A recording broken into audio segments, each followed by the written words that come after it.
Dans la discussion générale, la parole est à Monsieur Patrick Chaize pour le groupe Les Républicains. Monsieur Patrick Chaize, auteur de la proposition de loi. Vous avez 10 minutes, chers collègues.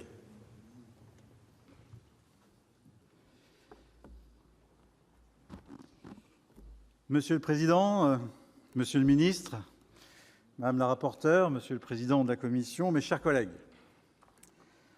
en tant qu'auteur de la présente proposition de loi, je souhaiterais tout d'abord rappeler le contexte dans lequel le texte que nous allons examiner aujourd'hui a été élaboré. À l'été 2017, un opérateur de télécommunications a annoncé son intention de couvrir l'ensemble du territoire en fibre optique par son propre réseau, menaçant ainsi l'équilibre fragile issu du partage des territoires entre la zone d'initiative privée et les réseaux d'initiative publique, pourtant indispensables afin d'assurer rapidement la couverture intégrale de notre pays, en conformité avec le plan gouvernemental. Si l'opérateur en question est revenu sur son intention déclarée de fibrer la France, cette accalmie passagère dissimule la réalité des propos de force locaux entre opérateurs et collectivités. Nul besoin de chercher bien loin pour s'en convaincre. Le cas des Yvelines, département dont est issu notre rapporteur, Marta de Cidrac, et notre président, Gérard Larcher, nous rappelle qu'un opérateur privé peut chercher à dupliquer un réseau d'initiative publique et que les pouvoirs publics sont bien en peine, en l'état actuel du droit, de l'en empêcher. Je pourrais aussi citer l'île de la Réunion et malheureusement bien d'autres cas. Il y a donc encore aujourd'hui un besoin de sécurisation. Alors, Monsieur le Ministre, j'ai fait un rêve. Le rêve que cette proposition de loi apporte aux collectivités territoriales et leurs groupements qui contribuent directement à l'aménagement numérique de leur territoire cette sécurisation. Les élus sont très impliqués dans les déploiements de réseaux à très haut débit en fibre optique et ont fait des efforts considérables qui ne sauraient ni être oubliés ni laissés sans protection de notre part. Les dispositions contenues dans la proposition de loi visent ainsi à fournir un cadre sécurisant pour les investissements favorables à l'aménagement numérique du territoire, mais aussi contraignant s'agissant des engagements de déploiement des opérateurs. Pour répondre à ces objectifs et m'assurer que le texte qui vous est soumis aujourd'hui réponde effectivement à des problématiques concrètes, j'ai été en relation constante avec l'ensemble des acteurs concernés, publics et privés, y compris avec votre gouvernement. J'ai également échangé avec des représentants de la Commission européenne qui m'ont indiqué être en phase avec le texte dans le contexte de l'élaboration du Code européen de communication électronique. L'objectif actuellement poursuivi par l'Union européenne est de donner les moyens législatifs et réglementaires aux autorités compétentes, l'État, l'ARCEP, les collectivités et leurs groupements, pour écarter tout risque de superposition d'un réseau en fibre optique déployé ou en voie de déploiement par un autre réseau du même type. J'insiste sur ce point, car il aurait pu nous être opposé que le calendrier de la proposition de loi n'était pas optimal.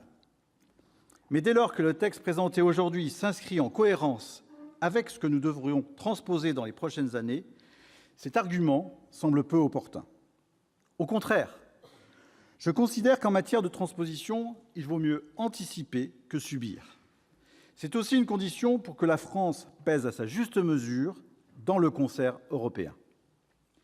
Donc, le texte qui vous est présenté aujourd'hui est bien nécessaire et pertinent, ce qui ne veut pas dire qu'il ne doit pas et ne pourra pas évoluer au cours de la navette parlementaire en fonction de la stabilisation du cadre européen et du contexte national concernant les réseaux fixes à très haut débit. Sa philosophie générale peut se résumer ainsi. Il s'agit d'accélérer le déploiement des réseaux à très haut débit en fibre optique sur l'ensemble du territoire français. Le déploiement de cette technologie me paraît essentiel, au moins à deux égards. D'abord, pour une raison d'équité territoriale et sociale. Nous avons la responsabilité de permettre à chaque citoyen français l'accès au réseau de communication, où qu'il se trouve sur le territoire. C'est une condition de la cohésion nationale et de la mobilité sociale. On ne peut imaginer la fibre pour les villes et des technologies dégradées pour les champs. Ensuite, pour une raison d'attractivité, la France est régulièrement mise en avant dans les classements internationaux pour la qualité et la densité de ses infrastructures. Et celles concernant le numérique sont particulièrement stratégiques au XXIe siècle. Nous ne pouvons donc pas faire l'économie du déploiement d'une technologie qui a fait ses preuves et qui permettra de renforcer la performance de nos entreprises et l'attractivité de notre pays. Les 13 articles contenus dans la proposition de loi initiale répondent donc à deux enjeux principaux. Le premier est la sécurisation des investissements dans les réseaux en fibre optique. Les engagements de déploiement des opérateurs doivent être juridiquement contraignants et les acteurs publics, que ce soit les collectivités et l'Arcep, doivent disposer de davantage de possibilités pour assurer la cohérence des déploiements. C'est l'objet du titre premier de la proposition, regroupant les articles 1 à 7, qui prévoit notamment de formaliser la répartition et les calendriers de déploiement, de renforcer les pouvoirs de contrôle de l'Arcep pour en assurer le suivi, le cas échéant de sanctionner, et de s'appuyer sur les permissions de voirie pour prévenir la duplication des réseaux et les éventuelles stratégies de préemption des opérateurs. Le deuxième enjeu auquel répond le texte est le besoin d'incitation aux investissements dans les réseaux en fibre optique. En prévoyant l'extinction progressive du cuivre des mesures d'exonération fiscale visant à la transition vers la fibre optique, le titre 2 du texte et les articles 8 à 10 visent à accélérer le rythme des déploiements. Quant à l'article 11, il tire les conséquences de l'approche qualitative désormais retenue par l'Arcep pour l'évaluation de la couverture mobile sur l'ensemble du territoire. Il s'agit ici de renforcer les obligations pesant sur les opérateurs pour que dans chaque commune, les habitants puissent utiliser les services de base du mobile, à savoir la messagerie, le téléphone et l'accès à Internet mobile. Cela me semble être une exigence minimale. Je souhaite saluer ici la qualité de l'écoute et du travail de la rapporteure, Marta de Cidrac, qui s'est rapidement approprié ce sujet particulièrement technique et a conduit un grand nombre d'auditions dans un délai très restreint. Le texte sort renforcé de la commission de l'aménagement numérique du territoire, de l'aménagement du territoire et du développement durable, et je m'en félicite. Les ajouts et précisions apportés par la rapporteure consolident les dispositifs prévus et j'ai moi-même proposé d'apporter des compléments au texte sur le statut de zone fibrée et sur l'IFER fixe. Il me semblait important, s'agissant de la zone fibrée, que l'attribution de ce statut se fasse dans une logique plus transparente et liée à la réalité des déploiements des réseaux, sans sollicitation des opérateurs. L'Arcep voit ainsi sa compétence consolidée et devra suivre avec précision et attention l'état d'avancement des déploiements. S'agissant de l'IFER fixe, conditionner son application à la délivrance du statut de zone fibrée permettra par ailleurs une application plus progressive de cette imposition aux nouveaux réseaux. Alors, avant de conclure, je voudrais vous faire part de la suite de mon rêve. Le rêve que votre gouvernement, porté par son ADN, ni droite ni gauche, soutienne clairement cette initiative, ou du moins adopte une position non équivoque sur son contenu.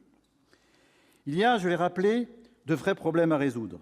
Et jusqu'à présent, et en dépit de nos nombreux échanges avec le gouvernement, nous n'avons pas obtenu de réponse suffisamment claire, ni sur le texte en lui-même, ni sur les inquiétudes des élus, ni même sur des vraies alternatives pour y répondre. Notre impatience est donc en passe de se transformer en déception, alors même que le Sénat est prêt à des concessions ou à des évolutions. Je forme donc le vœu, Monsieur le ministre, mes chers collègues, que les débats d'aujourd'hui permettent enfin d'avancer ensemble sur ces sujets. Le constat fait récemment sur le mobile, dont vous avez largement évoqué cet accord historique, doit nous inciter à anticiper pour le fixe. Il y a aujourd'hui urgence. J'espère, Monsieur le ministre, vous allez pouvoir me dire que ce rêve est en fait une réalité et que nous allons collectivement construire un texte répondant aux objectifs d'aménagement des territoires en étant plus qu'attentifs à leur cohésion. Je vous remercie. Merci, chers collègues.